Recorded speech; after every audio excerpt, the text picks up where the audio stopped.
So what's up? It's me again, Archdel. So katulad ng pinangako ko last time na kapag nag 30 views ay mag-upload tayo ng part 2 nung nanalo ng malaki sa sugal, and kung anong ginawa ko doon and anong nangyari pagkatapos. Ayan. So ako nga pala si Archdel, isang simpleng tatay at salesman, ganun. And so recap ulit tayo. March 31 nanalo ko ng isang mini, matawag natin na mini, ano siya, mini jackpot. Ayan, mini jackpot sa isang platform ng online casino. Nasa mga kalahating milyon yun. Ayan, to be exact. Pero yun nga, kapag ang pera sa sugal ay madali talagang maubos. Alam mo yun, easy come easy go. Alam naman natin yan, na especially sa mga sugarol talaga, ang tinatawag yun eh pera sa hangin, kumbaga. So ayan. Okay, thank you, my daughter. Oh, what? Dili na. So ayan, ayan mo natin siya, no? Baba, Kati. Okay, sorry. Ayan, so ang nangyari, bumili ako ng mga ilang kagamitan katulad ng yun na appliances, yan. Pero hindi naman lahat naubos, no. May kalahati doon inilaan ko para sa party ng baby ko, yung daughter ko nasa likod. Ang kulit. Ayan, inilaan ko doon yung kalahati. Ayan, so bakit ang laki naman? Hindi, may mga gastos, mga kagamitan niya, transportation at iba pa. And more or less nasa mga kalahati nga, ganoon. And hindi lang kasi doon lang sa party, no, yung mga may mga gala rin kasi yan. So ayan, pera sa sugal. So sinabi ko rin to sa isa kong nakausap na yan, pera sa sugal yan, so madali lang maubos. And kabilang no, sa napundar ko ay itong mobile phone na ginagamit ko ngayon. Isa itong Apple brand.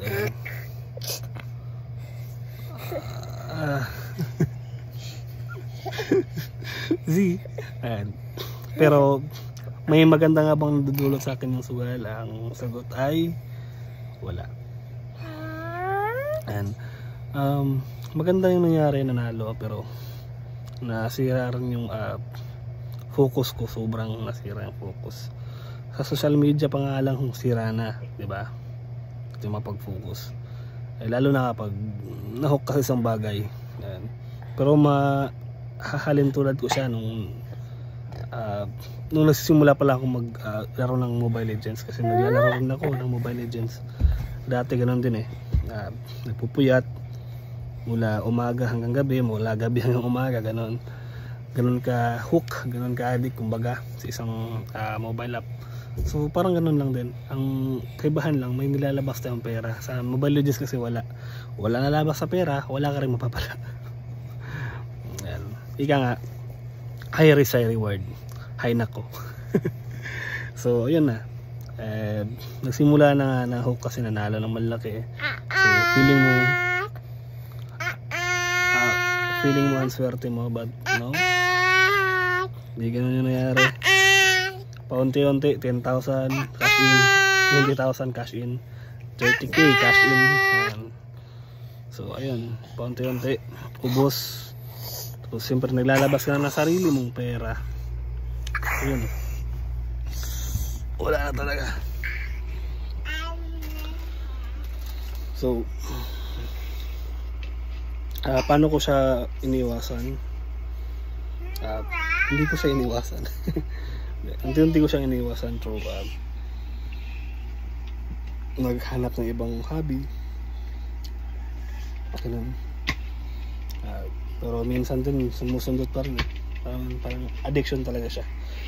Pero alam ko, aware ako na addiction siya. So para hindi ako nagugulat, no. So yun, tanggapin mo muna, accept mo muna na akong gambling addict. Tapos unti-unti abolish it. So I mean, ano mo siya, unti-unti mo siya tanggalin. para siyang ano ma-explain ko siya like alam mo na may bukol ka sa katawan or sticker ka sa katawan, gano'n na lang. Alam mo man na may sticker na dumikot sa katawan mo, alam mo, so alam mo rin kung paano siya tanggalin, maiisipan mo siya ng solusyon. So ganun yung proseso ko ng pagtanggal ng addiction na to. So ganyan na, dapat kailangan accept mo muna, alam mo na isa kang addict, may isa kang, alam mo yun, may ganun kang hobby. So para may ganun kang problema.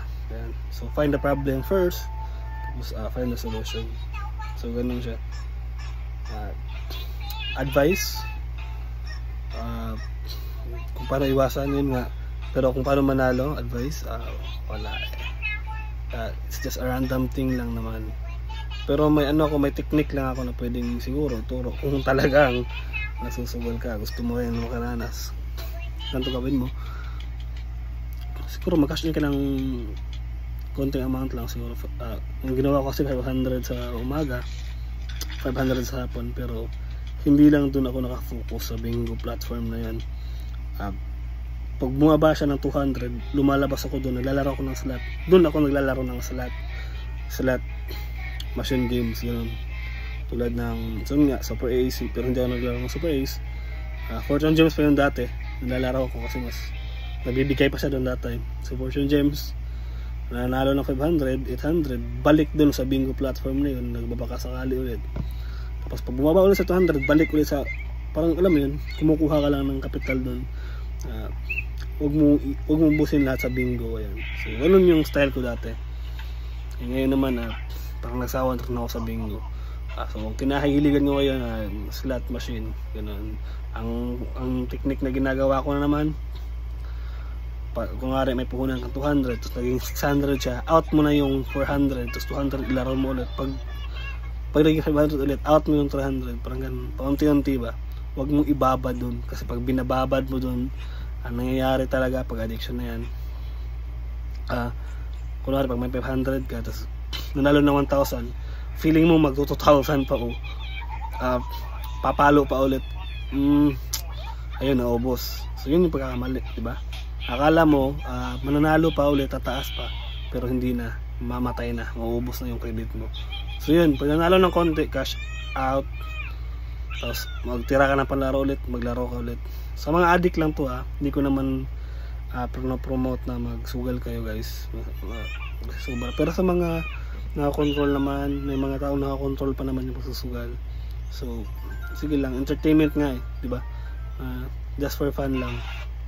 So yun, that's it, my part 2. So kung may part 3 pa, like nyo lang or mag-comment kayo kung may nanonood pa. Part 3 naman ito kung paano ko na-hook kung paano ko nagsimula, sino nga ba yung nag-udyok sa akin, di ba? And may kinalaman ba yun, may kinalaman ba yung mga streamer o yung mga vlogger na nagpropromote sa sugal sa naging problema ko. So yun, this is Arsadel, nagsasabing huwag kayong magsugal.